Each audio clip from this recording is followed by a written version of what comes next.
Hello, this is going to be a short video about Lotus pose.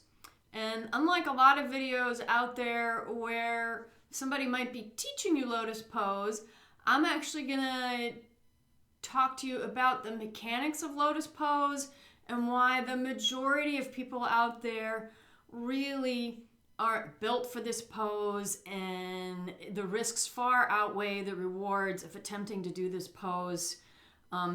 There's nothing magical that happens if you can do this pose. You don't suddenly, get the answers to all of life's questions. You don't automatically become a better meditator because you can sit in full lotus pose.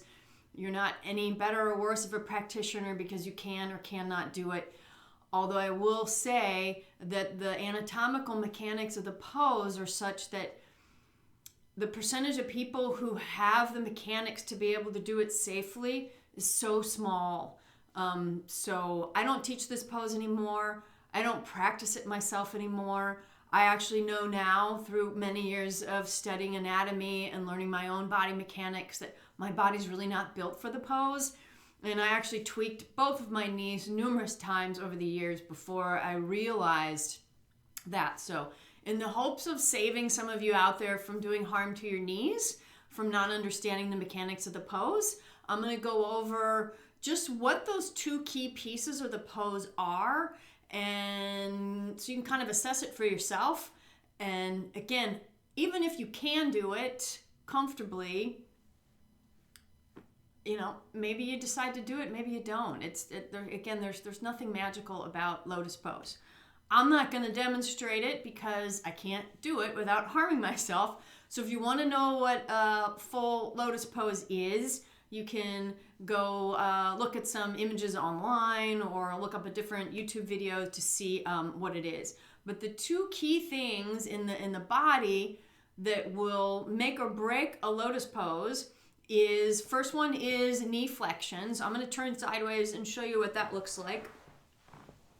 So this is my left knee.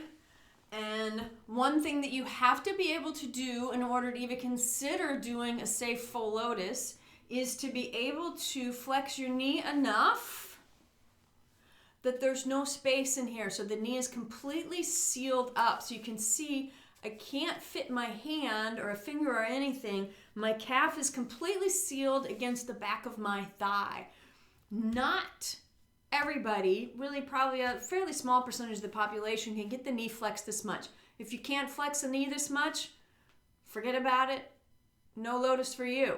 So if your knee stops here in terms of flexion, trying to do full Lotus or even half Lotus, if you can't get that degree of flexion, the knee is safer when it's completely sealed up like this, and then you rotate the hip, then you're not torquing at the knee. So this is an important thing to be able to do.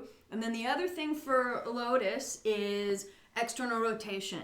And a simple way to see external rotation is just sitting like this with the soles of the feet together and the knees opening.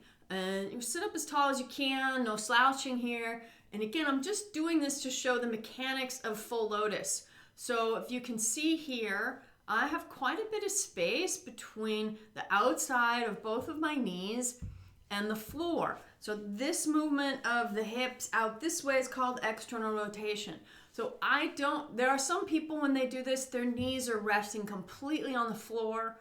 And those again are the people who could probably come into full Lotus safely and comfortably with no problems.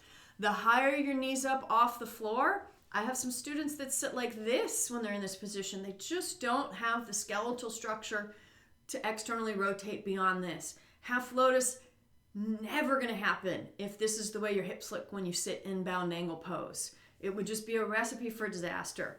So those are the two things that will kind of make or break your ability to even consider doing the pose safely. And again, I'm not proposing that you attempt the pose.